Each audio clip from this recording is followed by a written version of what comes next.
마태복음 5장 9절 말씀입니다. 우리 한 목소리로 봉독합니다. 성령께 화평케 된 자는 복이 있나니 그들이 하나님의 아들이라 일컬음을 받을 것이며. 아멘. 어제도 또 그저께도 하나님께서 우리의 하루하루의 현실 속에서 하나님이 준비하신 어, 영혼 구원에 대한 축복이 어떻게 우리에게 가까이 있는지를 보게 해주셨죠.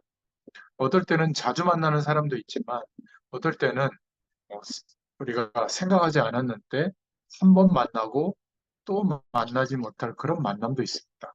그럴 때는 어, 상대방에 대해서 무례하지 않게 좀 차분하게 복음을 한 번쯤은 말해줄 필요가 있거든요.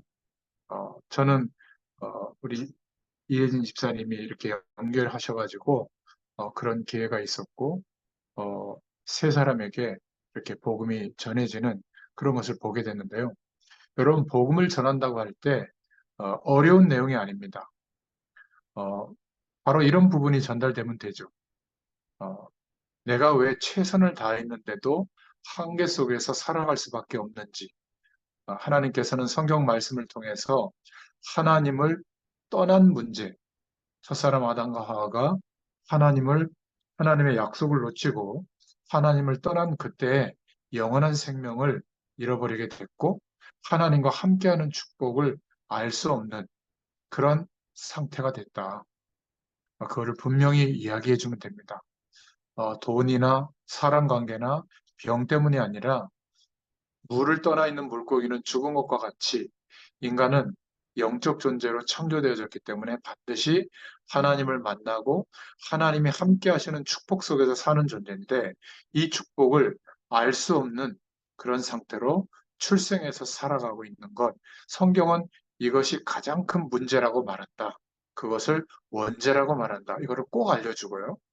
그래서 반드시 따라오는 것이 어, 죄와 저주의 결과가 따라오게 되고 또 하나님께 속해야 될 우리의 영적 상태가 보이지 않지만 사단과 그 심부름하는 귀신의 세력에 장악되어 있다.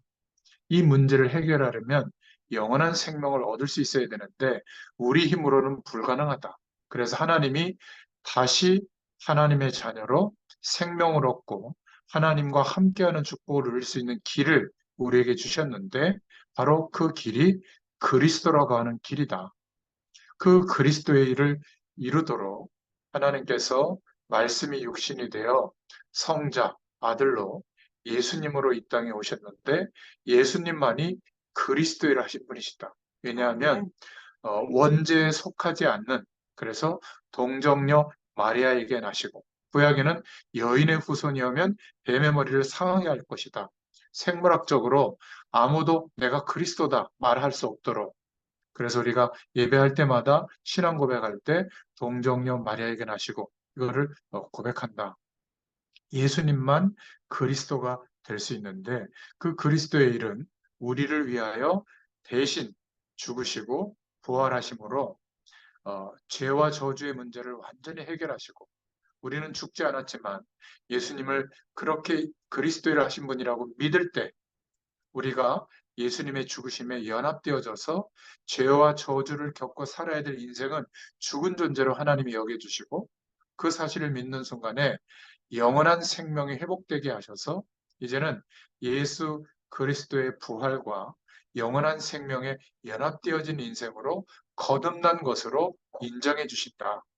영원한 생명이 회복되어졌기 때문에 즉시 하나님께서 거룩한 영으로 우리 안에 찾아오셔서 함께 할 수 있게 된다. 그래서 예수님을 그리스도로 믿고 영접하는 내 마음에 찾아오시도록 기도를 드리면 영접하게 될 때 생명이 바뀌어지게 되고 하나님께서 거룩한 영, 성령으로 우리 안에 찾아오셔서 영원토록 함께 하시게 된다. 이것을 전달해주고 영접할 수 있도록 영접 기도를 해주면 됩니다. 영접 기도는 어려운 게 아니에요. 지금까지는 최선을 다해서 살아왔지만 한계 속에서 살아왔고 오늘 하나님의 말씀을 듣고 예수님을 나의 구주로 내 마음의 문을 열고 이 시간 영접합니다. 모셔드립니다. 내 안에 찾아오셔서 영원토록 함께 해주시고 나를 하나님의 자녀로 받아주신 줄 믿습니다. 이렇게 한마디씩 한마디씩 따라서 기도할 수 있도록 혼자 못하니까 도와주면 됩니다. 그리고 여러분이 이제 하나님의 자녀된 것을 감사하고 축복하는 기도를 해주면 돼요. 이것을 짧게 해도 되고 조금 간증을 넣어서 해도 되고 그건 여러분의 입장에 맞게 복음을 전달하면 됩니다. 그랬을 때 다행히 하나님의 구원의 계획이 온 사람이라면 그때 하나님께서 마음의 문을 열고 예수님을 영접하게 하시고 또 영접은 하지 않더라도 복음을 듣게 되잖아요. 그러면 이게 잊혀지지 않는 사건이 되는 겁니다. 그래서 결정적으로 하나님이 마음의 문을 열어줄 때 교회를 찾게 돼 있어요. 그만큼 중요해요. 또 우리가 많은 만남의 궁극적 결론은 한 번쯤은 내가 체험하고 있고 응답받고 있는 그 모든 것에 시작되는 문, 예수님이 그리스도인 것을 믿도록 도와주는 그것을 설명해 줄 수 있어야 됩니다. 그래서 이거를 여러분 나름대로 전할 수 있는 내용을 좀 적어 보세요.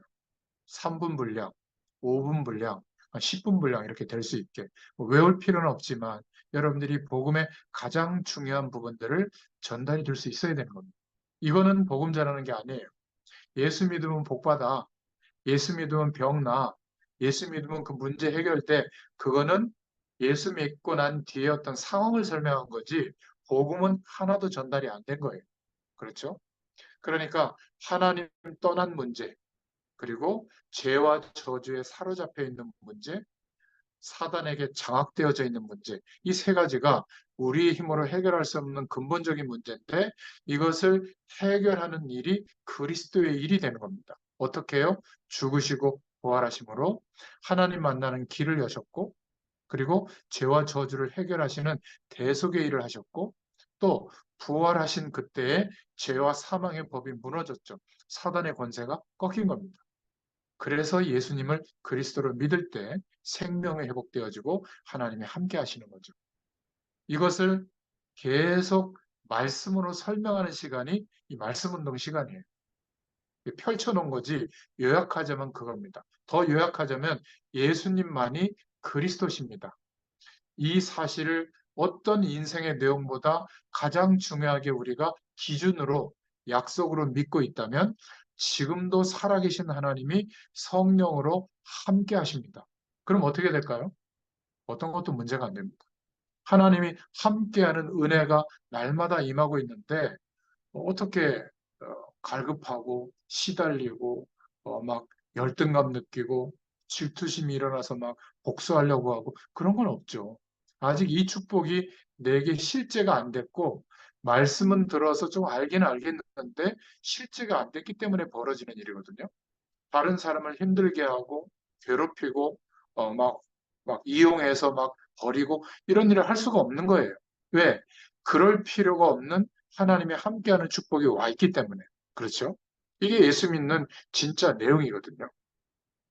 서론으로 제가 몇 사람을 얘기할 텐데 스패포드라고 하는 사람이 있습니다. 이 사람은 누구냐면 변호사였고 상당한 재력을 갖고 있었어요. 자녀가 둘이 있었는데 배를 타고 가다가 죽게 된 겁니다. 사고로. 얼마나 황당한 일이에요. 그죠? 그는 처음으로 사실은 하나님 앞에 기도하게 된 겁니다. 진짜 기도를 하게 된 거죠. 하나님이 나의 인생을 아실 텐데 내 미래에 대해서 좀 답을 달라고. 아니 왜 사랑하는 내 아들들이 먼저 부름을 받았냐. 하나님 앞에 진짜 기도하게 된 겁니다. 그때 처음으로 하나님이 함께하는 은혜가 정말 임한 거예요. 그러니까 이 사람에게 예수 믿고 처음으로 평안함이 온 겁니다. 하나님이 함께 하시는 평안함. 그래서 그것을 가사로 만들어서 찬송을 지었는데 그게 우리 찬송에도 들어와 있죠. 413장이에요. 내 평생에 가는 길. 그 찬송입니다. 413장에. 그래서 후렴에 보면 내 영혼 평안해 평안해 그 가사를 쓴 거예요. 그러니까 좋은 일이 많고 하나님의 응답을 많이 줘서 막 기뻐서 그런 곡을 진 게 아니라 가장 절망스러운 상황 앞에서 처음으로 진실되게 하나님을 바라본 겁니다. 그때 하나님의 임재가 임한 거예요.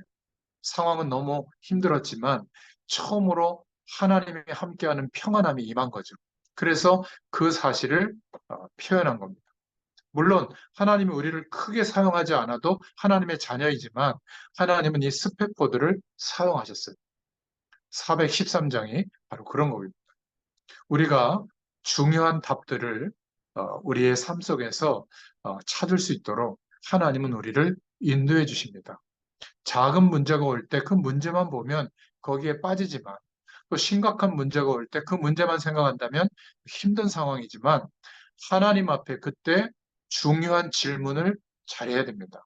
그러면 하나님이 함께 하시는 궁극적이고 근원적인 축복을 체험할 수 있도록 은혜를 주시거든요. 그러니까 요거 조금 나아졌다, 이런 문제가 해결됐다, 그거 이전에 근원적인 축복이 경험되도록 하나님께서 역사하시는 겁니다. 어떤 교사가 있었는데 이 교사는 초등학교 때부터 공부를 잘했대요.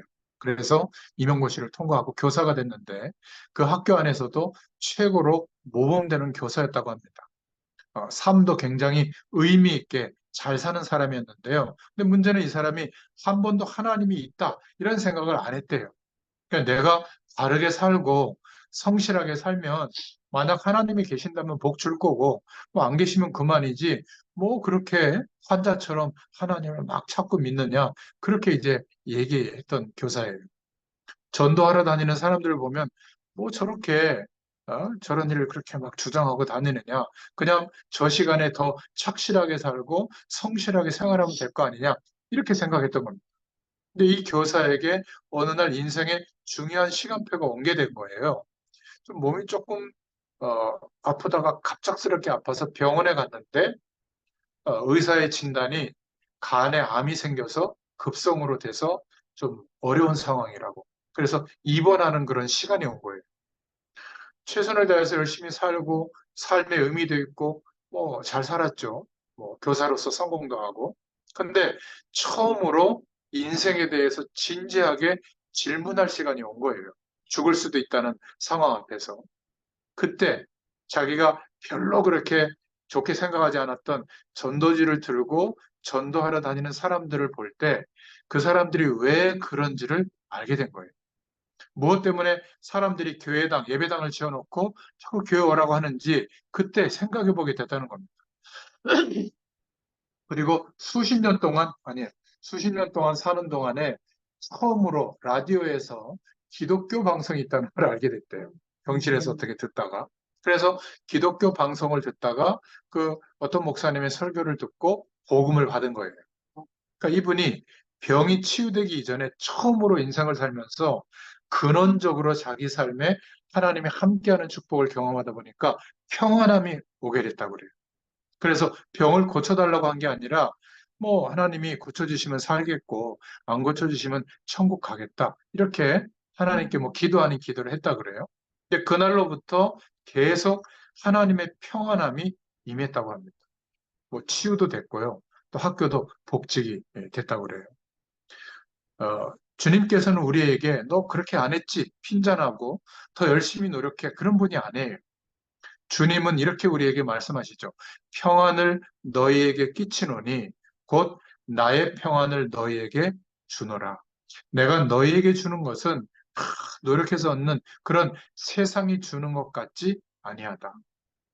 주님이 그렇게 어, 주님을 따르는 사람들에게 말씀하신 거예요. 여러분, 오늘 본론으로 생각할 첫 번째가 꼭 기억하시기 바랍니다. 하나님의 자녀라면, 예수 생명을 얻은 하나님의 자녀라면 기억하셔야 돼요. 하나님은 언제든지 임마누엘 함께 하시면서 하나님이 함께 하시는 근원적인 이 세상에서 견딜 수 없는 평안함을 주시기를 원하십니다. 아멘. 그런데 우리가 우리 힘으로 최선을 다해서 살려고 발버둥 칠 때는 이런 평안함이 뭔지 몰라요. 그냥 좀 살만하다. 이런 상황은 올 수 있어도 내 심령이 편안하다. 그것도 계속 평안하다. 상대방이 나한테 힘들게 하는데도 그 힘들게 하는 내용과 조건 때문에 내 평안함이 훼손되는 게 아니라 계속 뭔가 이렇게 궁극적으로 내 삶의 평안함을 훼손하지 않는 상태. 이런 상태가 하나님 주시는 평안함이거든요. 이것은 우리의 삶의 주인으로 주님께서 함께 하신다. 창조주께서 거룩한 양 성령으로 늘 함께하고 계신다. 이것을 인정하고 알게 될 때 우리에게는 진짜 평안함이 와요. 하나님이 주시는 거거든요. 내가 만들어내는 게 아닙니다. 하나님이 주시는 거예요. 그래서 누가복음 2장 14절에 예수님께서 이 땅에 출생했을 때 천사들이 한 말이죠. 지극히 높은 곳에서는 하나님께 영광이요, 땅에서는 기뻐하심을 입은 사람들 중에 평화로다. 왜요? 드디어 하나님과 함께 할 수 있는 길이 열렸기 때문에. 요한복음 14장 27절에도 내가 너희에게 평안을 주러 왔다. 이렇게 말씀하십니다. 그것 때문에 오신 거예요.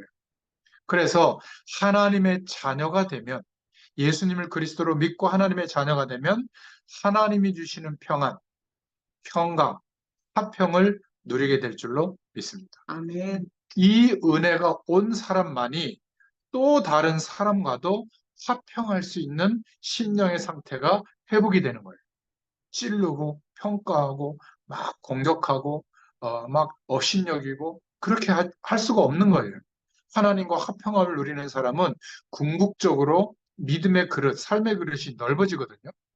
세계복음할 만큼 하나님 그런 은혜를 주십니다. 심지어 내가 복음 때문에 하나님의 영광을 조금 드러내려고 뭐 약간 살아가는데 고난이 올 수도 있거든요. 그런 고난 앞에서도 평강이 오는 겁니다. 아멘. 순교자들의 책을 읽어보면 순교당하는 사람들의 특징이 있는데, 이 사람들을 막 죽이려고 하는 사람들은 막 악에 받쳐 있는데, 그런 어려움을 겪는 순교자들은 굉장히 평안했다는 사실이 공통점이에요. 그러니까 로마 시대에도 그랬고 우리 교회사의 일제 시대에도 그랬고요. 핍박을 하는 사람은 막 어마어마하게 막 악질적인 모습인데, 그 핍박을 받는 사람은 평안함이 있고 또 순교의 시간 앞에서도 하나님 앞에 순종할 수 있는 이런 믿음의 사람이었거든요. 여러분, 주기철 목사님 같은 분들은 아실 겁니다. 이분이 믿음이 아주 좋아서가 아니라 하나님께서 이분에게 성령으로 역사하셨기 때문에 그런 순교의 순간도 순종할 수 있었을 겁니다. 아멘. 왜냐하면 이분에게 어, 훼손할 수 없는 하나님이 주시는 평안함이 있었기 때문에 가능하다고 봅니다.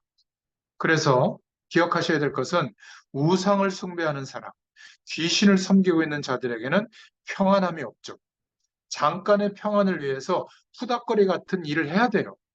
구슬하든지 점을 치든지 어디 가서 힘들게 사는 사람들을 막 돕든지 막, 막 어딘가에 몰두해야 되거든요. 여러분, 하나님 믿는 것은 그런 게 아니에요. 완성되어진 복음, 예수님이 완성하신 복음, 그 그리스도의 의가 우리에게 임했기 때문에 우리의 공로 없이, 우리의 지극정성이 없어도 믿음이 있는 자에게, 그리스도의 의를 믿는 자에게는 하나님이 함께 하시는 축복이 나타나는 겁니다. 아멘. 그래서 우리에게 복음의 능력이 있다는 것은 저 사람보다 내가 수준이 높아서가 아니라 믿음이 있는 거예요. 수준이 훨씬 낮아도 믿음이 있다면 하나님이 당장 역사하시는 축복으로 우리에게 보여주시는 겁니다. 그렇죠? 이 믿음이 없으면 어떻게 될까요? 말씀은 알고 있는데 건강하려면 이렇게 해야 돼요. 말씀을 알고 있는데 자녀가 잘 되려면 이렇게 해야 되고, 말씀을 알고 있는데 내가 행복하고 성공하려면 이렇게 해야 되고, 내가 기준 삼는 게 다 이렇게 해야 되고요. 그래도 이거 해야 되지 않겠냐? 맞아요. 그런데 그렇게 하지 않아도 되는 복을 말하고 있는 겁니다. 이거를 거꾸로 들으면 공부하지 않아도 돼, 노력하지 않아도 돼, 최선을 다하지 않아도 돼. 아니에요. 하나님이 나와 함께 하신다는 게 믿어지는 사람은 최선을 다하는 게 아니에요. 생명 걸게 돼 있어요. 왜? 그렇게 될 것을 알기 때문에. 그렇지 않겠어요? 하다 많은 노력이 아니에요. 예수 믿는 사람은 이웃을 사랑하는 것도 에이 나한테 잘못해줘 관도 이게 아니라 생명을 걸고 살아가는 사람으로 바뀌어요. 그래서 원수도 사랑할 수 있게 되는 게 인격이 훌륭해서가 아니에요. 하나님의 사랑을 오늘도 경험하는데 오늘도 사랑할 수 있는 겁니다. 그죠? 화평케 하는 사람이 될 수 있는 거예요. 우리 보고 너 화평케 되라? 못합니다. 하나님이 우리에게 주신 은혜가 경험되는 사람은 오늘도 그렇게 할 수 있는 거예요. 그래서 이 축복이 경험되는 게 우선이에요. 하나님 바라보는 게. 이 은혜를 주실 줄로 믿습니다. 아멘. 계시록 14장에 보면 우상 숭배하는 자에게는 평안함이 없다라고 말하고 있잖아요. 그래서 큰 두 번째로 하나님의 참된 자녀가 된 그리스도로 말미암아 믿고 자녀가 된 자에게는 화평케 하는 자의 축복을 주시는 겁니다. 평안이 있는 거죠. 저는 현장에서 말씀 심부름하면서 귀신에 들려 있는 사람, 마귀에게 속해 있는 사람, 시달리는 사람을 많이 봤거든요. 특징이 뭐냐면 평안함이 없어요. 불안하고 굉장히 조급하고 막 집착하고 그리고 뭔가 이렇게 진득하게 한 가지를 하는 게 아니라 막 분산돼 있고 돌아다니고 평안함이 없는 겁니다. 제가 그런 모습들을 보면서 저 사람 속에 들어가서 역사하는 저 귀신의 세력, 사단의 세력 때문에 정말로 우상 숭배하는 자, 세상 배경에 완전히 심취해 있는 자들에게는 평안함이 없다고 하더니 저 말이구나. 저는 많은 사람들을 만나봤는데 평안함이 없더라고요. 여러분 지금 세상에서는 조금 이렇게 공부 열심히 해서 좀 대기업 같은데 취직해 있는 사람들 한번 보세요. 승진해야 되거든요. 요즘은 뭐 그렇게 오래도 안 해요. 그 직장에 일을 뭐한 10년 다니면 많이 또 이직하거든요. 그런데도 그 안에 있을 때는 여러 사람이 승진선상에 있는데 자기가 승진 안 될까 봐 막 전전긍긍해요. 잠을 못 잔다고 그래요. 왜냐하면 어떤 사람은 막 돈도 갖다 주고 어떤 사람은 막 선물도 막 명품 같은 거 갖다 주고 뭐 큰 식당에 가서 막 밥도 사고 이러는데 자기는 그런 백도 없고 그렇게 베풀 돈도 없고 그래서 이번 승진에 낙오될까 봐 막 불안하다는 거예요. 왠지 아세요? 세상 법칙은 자기보다 늦게 회사에 들어온 사람이 자기보다 위에 승진하면 존댓말 쓰고 뭐 시키는 일 해야 될 거 아니에요? 그러니까 선배인데 승진이 안 되면 그만둬야 된다는 거예요. 법은 없는데. 후배가 자기 자리에 승진해 있을 때는 굉장히 어려움이 오니까 막 전전긍긍하고 있는 겁니다. 그러니까 직장 생활을 하는 게 뭐 행복한 이걸 떠나서 늘 불안하고 쫓기고 스트레스 받고 그렇게 다닌다고 그래요. 평안함이 있겠습니까? 그러니 뭔가 이렇게 월급을 많이 주고 세상적으로 볼 때 사자 들어가는 직업에 있는 사람들은 굉장히 괜찮은 것 같지만 그 불안함의 퍼센트율이 굉장히 높거든요. 책임감도 크고 엄청 스트레스도 많고 그러니까 퇴근하고 하는 일들이 여러분이 상상하지 못할 이상한 타락된 현장에 많이 가는 거예요. 이렇게 좀 회포를 푸느라고 말이죠. 이상한 일들을 많이 저지릅니다. 특히 해외에 골프 치러 가는 줄 아세요? 그 뒤에 벌어진 일이 심각합니다. 아마 그거를 부인네들이 다 쫓아가서 보면 기절할 텐데요. 안 그런 사람도 있겠지만 10명 중에 한두 명이지 거의 다 그렇습니다. 그러니까 세상 사람들이 불안해하고 있는 겁니다. 한 번은 어떤 여성분이 벌벌 떨고 있는 거예요. 왜 그러냐고 물어보니까 스님이 지나가다가 관상을 봐주면서 자기 아이가 죽는다고 말했다는 거예요. 이렇게 하지 않으면. 그래서 자기 절에 와가지고 시주도 하고 불상 몇 개를 세우고 뭐 그래 해야 된다는 거예요. 제가 뭐라고 말할게요? 절대 안 죽는 길이 있다. 운명처럼 그렇게 될 수 있는데 빠져나오는 길이 있다. 복음이 얘기해 줬죠. 세상 사람들은 자꾸 불안함을 줘요. 뭐 이래서 안 되고 저래서 안 되고 저래서 힘들고 맞습니다. 그런데 해방되는 길이 있다. 예수 믿으면 어떻게 되는지 아세요? 운명이 바뀝니다. 하나님이 함께 하시고 책임지시는 운명으로 바뀌어요. 또 하나님의 나라의 배경이 임하게 돼요. 그 속에서 사는 겁니다. 우리에게 화평을 주시는 줄로 믿습니다. 평안을 주시는 하나님이세요. 그래서 예수 믿는 우리에게 가장 큰 축복이 뭐냐? 하나님이 함께 하시기 때문에 평안함이 회복되는 겁니다. 그래서 세 번째로 화평케 하는 자가 복이 있다. 어떤 복이 있다고요? 하나님의 아들이라 일컬음을 받게 될 것이다. 사람들이 우리를 볼 때, 저 사람 하나님이 함께하는 사람이다. 저 사람 예수님이 진짜 함께하는 것 같다. 또, 저 사람 때문에 우리가 복을 받는 것 같다. 라고 일컫게 되는 복이 임한다는 거예요. 누구에게? 화평케 하는 자에게. 그렇죠? 영어로는 피스메이커라고 하는데 평화를 만들어내는 사람이라는 뜻이에요. 그 사람이 복이 있다. 그렇다면 평화를 만들어내는 사람이라는 뜻이 뭘까? 예수님이 말씀하신 것을 우리에게 적용해 보자면 하나님과 인간을 화평케 하는 사람, 그 관계가 영원히 멀어졌는데 화평케 하는 사람, 복음 전하는 사람이에요. 인간과 하나님과의 평안을 만들어주는 사람, 하나님의 평강이 임하도록 도와주는 사람, 복음 전하는 자가 복이 있다는 겁니다. 아무리 강아지가 지능이 높아도 예배할 수 있는 존재가 아니에요. 그렇죠? 인간만, 영적 존재로 창조되어진 인간만 하나님께 예배할 수 있는 겁니다. 그래서 인간만 하나님을 찾기 때문에 하나님을 모르는 사람도 종교에 귀의하고 심취하는 거예요. 하나님을 모르는 사람도 이상한 귀신을 추종하는 겁니다. 아무리 훌륭한 사람도 극한적인 어려움이 오면 찾게 돼 있어요. 이럴 때 잘못된 것을 가르쳐주면 하나님의 진노가 임하는 겁니다. 복음을 전해줘야죠. 하나님과 인간과의 화평케 하는 복음을 전해주는 자가 복이 있다. 여러분, 시대마다 재앙이 언제 일어나는 줄 아세요? 불신자가 잘못해서가 아니에요.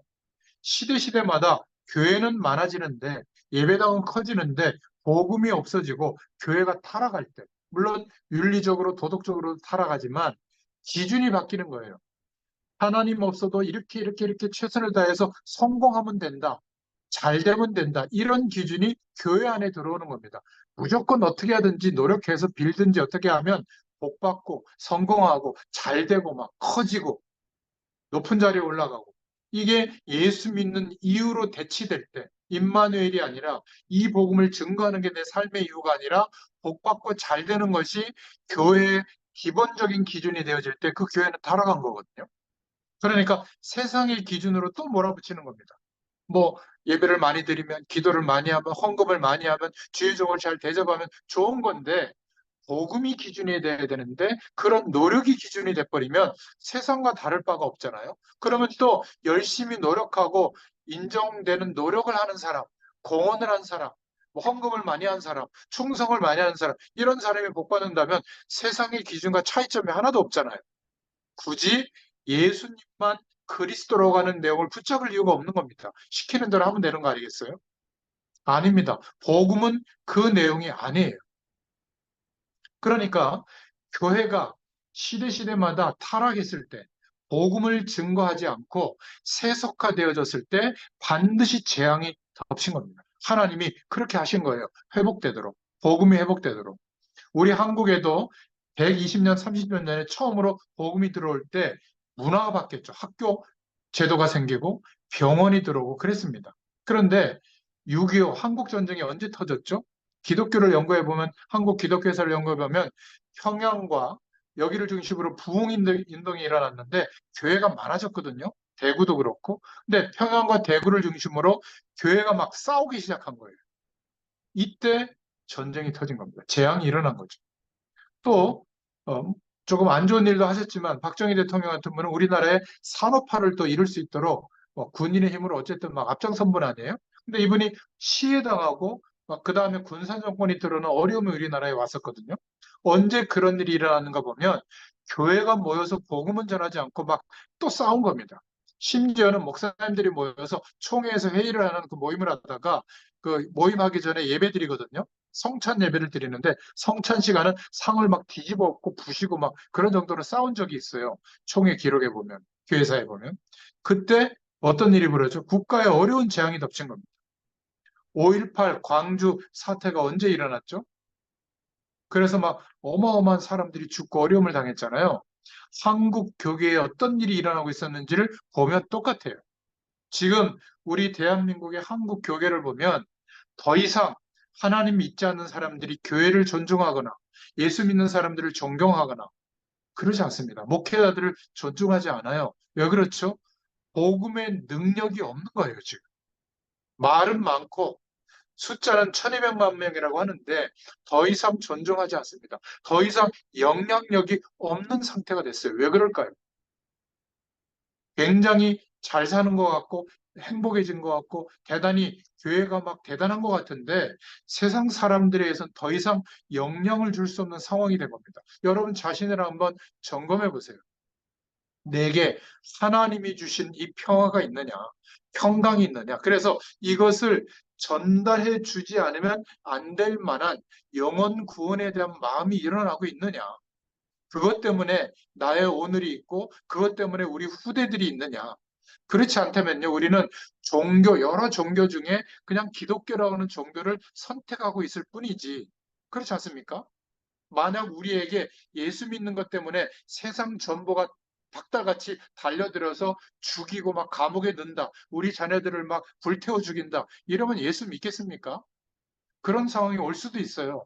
모든 사람들이 다 비슷한 기준으로 살아가는데 그거 아니라 오직 예수 그리스도만으로 하나님과 함께 할 수 있는 길이 열린다. 빨리 거기에서 돌아서라라고 말할 때 그런 사람들을 유일하게 전부 힘을 합쳐서 공격할 때가 또 옵니다.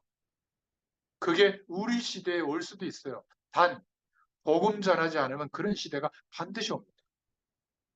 그런 시대를 막기 위해서라도 우리만이라도 나와 만나는 사람들을 두고 기도해주고 있으면 하나님이 구원의 문을 여실 줄은 믿습니다. 그때 정 얘기할 게 없으면 예수 믿으세요. 예수님을 그리스도로 믿으면 됩니다. 아니면요, 시간 약속해놓고 절 부르세요. 제가 가는지 안 가는지 한번 시험해 보세요. 권태승 목사님 그 주변에 뭐 노인대학 이런데 얘기해놓고 집으로 초대해서 좀 맛있는 거 차려놓고 아, 목사님 오시는데 한번 말씀 좀 들어봐. 이러고 한번 불러보세요. 제가 가는지 안 가는지. 여러분, 우리마저 복음을 이야기해 줄 수 있는 기회를 그 사람들에게 주지 않으면 아니 불교 믿는 사람이 전해줄 겁니까? 저 여호와 증인들이 전해줄 겁니까? 신천지가 전해줄 거예요? 안 전해줄 거 아닙니까? 우리가 침묵하는 시대가 길어지면 재앙이 임하는 겁니다. 그래서 불신자들이 반드시 겪게 되는 근원적인 문제에 빠지게 되고 힘드니까 뭔가 신을 찾긴 찾는데 하나님 만나는 길이 아니에요. 그러니까 그 길을 따라 아무리 노력해도 영적 문제가 덮치는 거죠. 정신적인 혼돈이 오고 육신의 한계가 오고 그래서 인생을 끝내버리면 끝납니까? 영원한 내세 문제가 기다리고 있잖아요. 천국과 지옥이 지옥 가게 되죠. 그리고 후대들에게 이 영적인 상태가 그대로 대물림되는 겁니다. 여기에서 빠져나올 수 있도록 유일한 하나님이 주신 길, 예수님이 그리스도라는 길을 전달해 주는 사람이 하나님이 볼 때 화평케 하는 자입니다. 대부분의 사람들은 본인도 모르게 자꾸 귀신 섬기게 되어 있어요. 세상 배경이 하나님 거절하고 살도록 되어 있거든요. 어디로 가야 될지 모르니까 날짜를 따지는 겁니다. 시간을 따지는 거예요. 사주팔자를 따지는 거죠. 불신자들은 조상께 효도하는 것으로 생각하지만 조상신을 가장한 귀신이 들어와서 역사하는 현장인데 제사 안 지내면 귀신이 역사해서 어려움이 진짜 옵니다. 왜 불신자들이 점치는 곳, 무속인들을 찾아가는 줄 아세요? 불안하니까. 앞길이 뭔가 알아야 될 거 아니에요. 그래서 거짓된 말이지만 찾아가는 거예요. 눈앞에 어떤 현상이 벌어지는 것을 보여주지만 처음에는 10만 원, 나중에는 100만 원짜리 곳, 나중에는 1000만 원짜리 곳, 나중에는 신을 받아서 무속인이 될 만큼 완전히 사로잡혀 버리거든요. 어떤 사람은 손 없는 날 택해서 이사해야 되는데 이사 잘못했다고 망해요. 여기에서 해방받는 길이 있다. 그게 복음이다. 하나님 자녀가 되면 상관하지 않아도 된다. 다 해결된다. 왜 이 얘기를 안 해줍니까? 10년 친구들한테 왜 얘기 안 해줘요? 아니, 같이 여행 갔는데, 3박 4일, 일주일 여행 갔는데, 그 많은 시간을 보내면서 왜 이 얘기 한마디를 못 해줍니까? 맛있는 거 먹고 사진 찍고 다 좋아요. 그게 나쁜 게 아닙니다. 그 여행을 하나님이 하도록 왜 문을 열어줬겠어요? 요 얘기 좀 한마디 해주라고. 또 평상시에 못 만났는데 여행지에 가서 만난 사람 있잖아요. 그죠? 뭐 식당 주인이라든지 우리를 가이드해주는 사람이라든지 그죠? 택시를 타면 택시 운전해주는 사람 이런 사람들 한 번 만나고 평생 못 만난다면 왜 만나게 했을까요? 우리 인생에. 저는 그때 분명히 복음 전합니다. 그리고 억지로 전하는 게 아니라 들어보라고. 그리고 영접 초청을 하죠. 안 하면 할 수 없고. 이게 몸에 배 있게 돼요. 화평케 하는 자. 여러분, 그래서 무당집을 돌면서 한번 기도해 보세요. 그냥 시험 삼아서 한번 해서 속으로 예수님의 이름으로 이 무속인에게 역사하는 저주의 세력은 결박을 받고 떠날지어다. 막 소리내서 하면 이상하게 보니까 속으로 한번 해보세요. 쓱 지나가면서. 무속인 깃발 몇 달 지나서 꼬리 내릴 거요. 아마 이사 갈 겁니다. 점괘가 안 나올 거예요. 귀신이 떠날 수밖에 없거든요. 그만큼 엄청난 권세가 우리에게 있어요. 예수 이름의 권세가. 어떤 학생이 복음 듣고 교회를 가게 됐는데 부모님이 못 가게 하는 거예요. 그 어머니가. 그래서 집에 가서 물어보니까 이 애가 교회 가고부터 자기가 머리가 아프대요. 엄마가. 그리고 집에 이상한 안 좋은 일이 막 생긴다는 거예요. 제가 그래서 웃으면서 얘기했죠. 아니 그러면 교회 가는 얘가 머리가 아파야지 교회도 안 갔는데 예수도 안 믿는 엄마가 왜 머리 아프냐고. 이상하지 않냐고. 얘가 아파야지. 얘는 행복하고 괜찮은데 머리 안 아프고 집안에 일하는 문제 해결될 길이 있다고. 엄마가 예수 믿으면 된다고. 아 그러냐고. 예수 믿게 됐죠. 거꾸로 말해주는 거예요. 자꾸 사람들이. 거꾸로 알고 있는 거예요. 이 중요한 복음을 말해주는 사람 하나님께서 말씀하셨잖아요. 마태복음에 예수님을 통해서 복이 있을 것이다. 하나님과 인간을 화평케 하는 자. 이 복음을 전해준 자의 복은 엄청난 겁니다. 미국이 안 좋은 일도 하지만 미국이 왜 세계 초강대국이 됐을까요? 역사는 200년밖에 안 되는데 우리는 자구장창 5천년, 반만 년의 역사라고 하잖아요. 미국이 은행에서 이자를 1% 올리잖아요. 세계 경제가 난리를 칩니다. 우리나라는 막 수조 원, 수십조 원을 잃어버려요. 이자 올라가면. 그러니까 아마 미국은 기침만 해도 막 일본, 우리나라 같은 데는 큰 타격이 오거든요. 왜 그럴까? 미국이 어떻게 시작됐는지 아시잖아요. 영국의 청교도들이 신앙의 자유를 우리가 얻기 위해서 저 미개척된 신대륙으로 가자. 그래서 처음 아무것도 없는데 황무지를 개간해가지고 교회부터 세우고 그 뒤에 학교를 세우고 세 번째로 자기 집을 세웠거든요. 이 나라를 하나님 바라보는 나라를 만들어서 거꾸로 복음 전하는 나라가 되도록 하자. 전 세계를 향해서. 그게 미국의 출발이에요. 그리고 지금도 대통령에 뽑히면 대통령이 성경에 손을 얹고 선서를 하잖아요. 그런 나라입니다. 그게 무슨 의미죠? 당신이 대통령이 되면 하나님의 말씀대로 정치하겠느냐? I do. 예, 그렇게 하겠습니다. 그렇게 선서하는 선서식이 있거든요. 그런 나라예요. 꼭 대통령이 예수 믿어야 된다. 그렇게 법조문에는 없어요. 그런데 아마 예수 안 믿으면 대통령 되기가 어려운 나라예요. 그러니까 복 받는 겁니다. 하나님과 인간을 화평케 하는 자가 복이 있다. 제가 그냥 좀 극단적인 예를 들었는데요. 우리가 하나님을 바라보면서 은혜를 받았다면, 아, 이게 하나님이 함께하는 축복이구나. 그거를 경험했다면 거기까지가 서론이에요. 지금부터는 하나님이 우리를 부르시고 인도하시는 방향으로 걸음을 옮겨야 되는 겁니다. 전도자의 축복이 있도록 하나님이 인도해 주실 거예요. 그때부터 분명히 하나님이 역사하시는 축복을 알게 될 겁니다. 대부분 이렇게 생각해요. 나는 나이가 많기 때문에 이거 좀 어렵다. 그러면 나이가 젊은 사람은 할 수 있을 것 같아요? 더 못합니다. 왜 못하는 줄 아세요? 아유, 이렇게 해봐도 저렇게 해봐도 안 되는구나. 요 생각이 없어요. 다 된다고 생각. 돈 벌면, 노력하면, 경쟁에서 이기면, 막 얼굴을 뜯어고 쳐서라도 막 수술하면, 막 친구 많이 사귀면, 노력해서 막 성공하면. 그러니까 연세가 드시면 어떤 상황이 오죠? 아유, 거기서 거기야. 그런다고 뭐 그렇게 나아지지 않아. 이 상태가 복음의 능력이 나타날 최고 좋은 상태거든요. 그러니까 뭘 의지하면 되겠어요? 하나님이 하실 것이다 라고 믿으면 젊은 사람들 따라오는 결과가 나타납니다. 그렇잖아요. 그 믿음이 우리 후대들에게 전달되면 어떻게 될까요? 그래서 권사님 같은 경우도 밥하느라고 말씀 듣는 시간 놓치는 것을 보여주는 것보다 미리 차려놓으시고 밥 먹어라. 나는 이 시간에 말씀 들어야 되겠다. 방에서 들을 테니 편안하게 먹어라. 이거 하나 보여주면요. 우리 할머니가 이상하다. 우리 엄마가 이상하다. 정신 차리게 되어 있어요. 그렇지 않습니까? 학원 다니고 공부하는 게 나쁜 게 아니에요. 해야 돼요. 그러나 진짜 중요한 거는 말로 설명할 수가 없거든요. 내가 이것을 최우선 중요한 걸로 생각하고 있다. 그게 자녀들에게 전달되는 겁니다. 제가 우리 아이들이나 집사람에게 내세울 게 하나도 없어요. 인간적으로는 늘 핀잔을 받고 고치라고 합니다. 그러나 하나 우리 자녀들과 집사람에게 전달된 게 뭔지 아세요? 우리 아버지는 우리 남편은 복음을 위해서라면 최우선으로 인생을 걷다. 아, 네.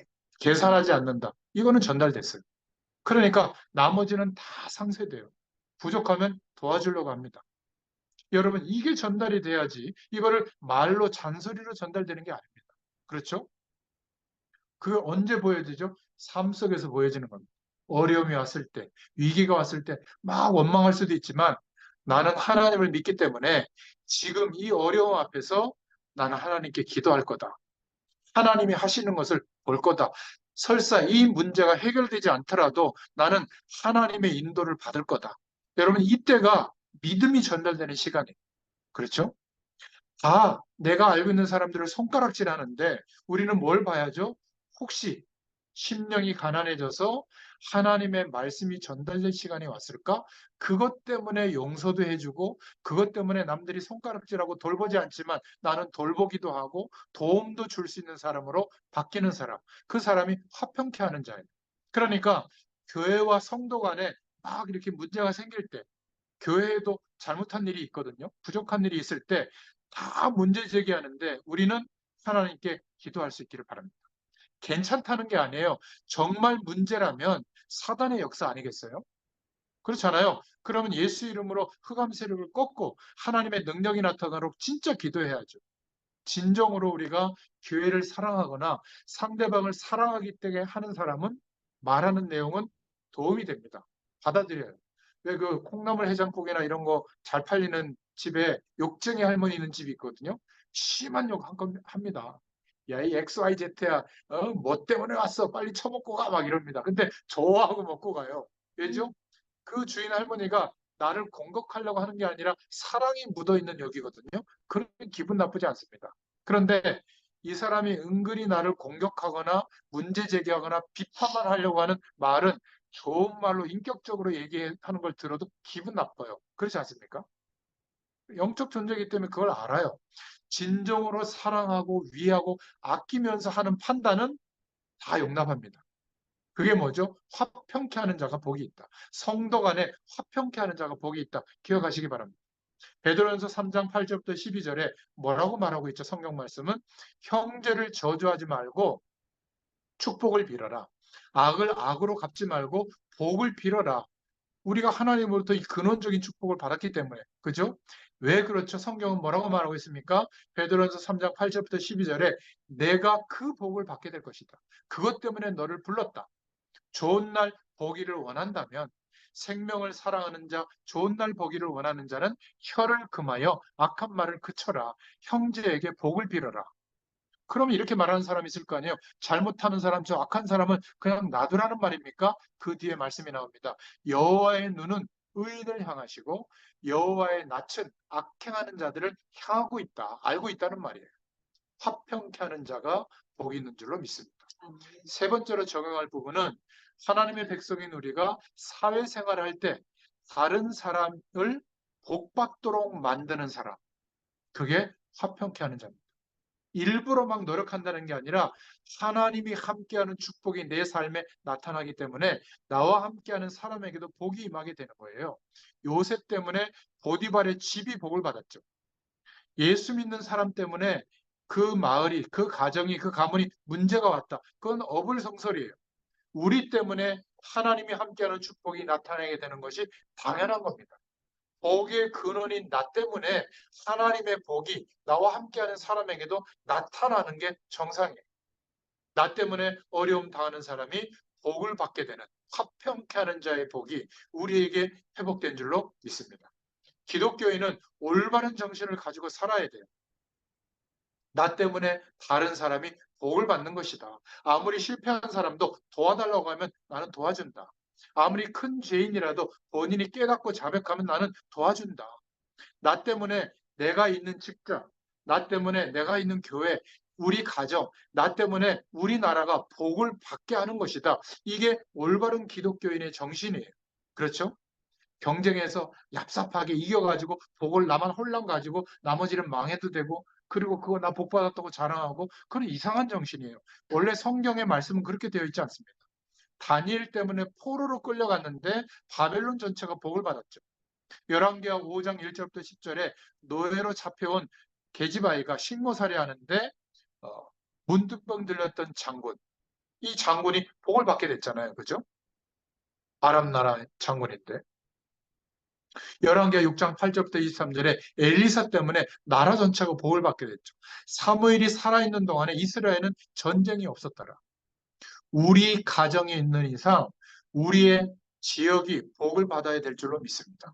이게 우리의 아주 근본적인 신앙이 돼야 돼요. 그런데 기독교인은 많지만 가짜가 너무 많다. 똑같이 경쟁해서 이기려고만 하고 말이죠. 사람의 말을 너무 막 철수같이 믿지 말고 참고만 하시고 우리의 기준은 성경 말씀이 기준이 되어야 될 줄로 믿습니다. 예배당 가서도 사람 때문에 막 힘들어하거나 시험 들지 마세요. 아주 성공한 사람들은 예배당에 올 이유가 없잖아요. 고만고만하고 힘든 사람들이 와서 뭐 잘났네 이러고 하고 있는 거예요. 자꾸 그런 거 보고 막 왜 저래 이렇게 하지 마세요. 그게 바보입니다. 하나님의 말씀을 기준으로 삼으세요. 그러면 이해할 수 있게 됩니다. 교회가 사회에 대해서 너무 하는 일이 없는 거예요. 그냥 껍데기 구제하고 사진 찍고 이름 내고 이런 것만 하고 말이죠. 조금 이런 거 해놓고 뒤로는 막 부정직한 일을 막 하고 교회끼리는 다투고 어떻게 하나님의 복이 임하겠습니까? 너희가 하나님의 아들이라 일컬음을 받게 되는 복이 어떻게 나타나겠어요? 그죠? 화평케 하는 자가 복이 있다. 저희가 하나님의 아들이라 일컬음을 받게 될 것이요. 사람들이 우리를 보고 아, 저 예수 믿는 사람 참 좋구나. 다른 사람이 보고는 야, 이 사람이 하나님의 자녀라는 사람이구나. 정말 하나님이 함께 한다는 게 맞구나. 이렇게 평가하고 말을 하는 복이 나타나는 거. 이게 예수 믿는 기준이에요, 사실은. 그런 은혜가 임하게 될 줄로 믿습니다. 결론으로 베드로전서 2장 9절에 우리를 뭐라고요? 왕 같은 제사장이요 거룩한 나라요 하나님의 빛을 선전하기 위해 너희를 불렀다. 우리가 누구라고요? 왕 같은 제사장이요 거룩한 나라요 이 빛을 선전하는 자다. 저와 여러분 한 명이 예수 믿으면 온 집안이 복을 받게 되어 있어요. 저와 여러분이 진짜 예수 믿는데 그 직장에서 일하고 있다. 그 직장에 속한 사람들이 하나님의 복의 영향권 안에 들게 되어 있습니다. 이걸 보고 왕 같은 제사장이요. 예수 믿는 사람 때문에 전체가 복을 받게 되는 것이 정상이에요. 이 단어를 꼭 붙잡을 수 있기를 바랍니다. 오늘 결론입니다. 첫 번째로 뭐라고요? 하나님 모르고 죽어가는 자들에게 하나님을 알도록 도와주는 자가 한평케 하는 자인데 그 사람이 복이 있다. 어떻게 해요? 하나님의 아들이라 일컬음을 받게 될 거다. 교회는 어려움 당하는 사람이 많이 옵니다. 그 어려움 당하는 사람을 도와줄 수 있는 사람이 화평케 하는 자다. 막 서로 막 다투고 이러는 게 아니라. 그러면 하나님의 아들이라 일컬음을 받게 될 것이다. 세 번째로는 지금 세상의 사람들이 하나님 없이 너무 치열하게 사는데 살기가 어렵죠. 저 사람들 도와주는 화평케 하는 자가 복이 있다. 혹시 여러분 식당 같은 데 가서 음식이 맛이 없으면 탓하지 말고 조용히 먹고 다음에 안 가면 될 거 아니에요. 이래라 저래라 하지 마세요. 그 뭐 바쁘면 좀 늦게 갖고 올 수 있지 않아요? 왜 지금 갖고 오냐고 말이지. 어? 뭐, 막 이렇게 불친절하냐고 그럴 필요 없어요. 그냥 축복해 주세요. 팁 주시지 않죠? 식당에서 나오면서. 41,000원에도 한번 팁 줘보세요. 막 입이 이만큼 찢어집니다. 아마 그 서빙하는 분은 거의 시간제 아르바이트 하는 분들일 텐데 대부분 요즘은 임금이 높으니까 그, 그 다민족에서 온 한 50%밖에 돈을 안 주고 쓰는 사람들 뭐 그냥 중국에서 온 분들 뭐 저쪽 동남아시아 온 사람 이런 사람들 쓰기도 하거든요. 그러면 그분들에게 좀 친절하게 대해주세요. 막 틱틱거리고 반말하고 그렇게 하지 말고 어렵습니다. 세상 사는 사람. 그죠? 그 사람들을 우리가 마음적으로라도 도와줄 수 있기를 바랍니다. 그래서 그 사람들이 저 사람이 누구야? 보니까 밥 먹을 때 기도하고 먹네? 예수 믿는 사람인가 보다? 그렇게 알았는데 막 틱틱거리죠. 핀잔이죠. 막 뭐 잘하네 못하네 이러고 맛이 있네 없네 막 이러죠. 그리고 저랑 같이 밥 먹다 목사님도 어쩌고 말하는데 제가 막 불편할 때가 많았어요. 여러분 기억하세요. 여러분 한 명 때문에 모든 사람이 하나님이 주시는 복을 받게 될 것이다. 이 약속을 붙잡을 수 있기를 바랍니다.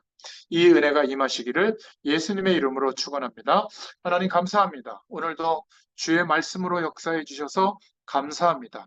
화평케 하는 자의 복을 허락해 주시고 모든 사람들로 하여금 하나님의 아들이라 일컬음을 받게 되는 축복이 임하도록 역사하여 주시옵소서. 예수님의 이름으로 감사하며 기도드렸습니다. 아멘. 네, 감사합니다. 감사합니다.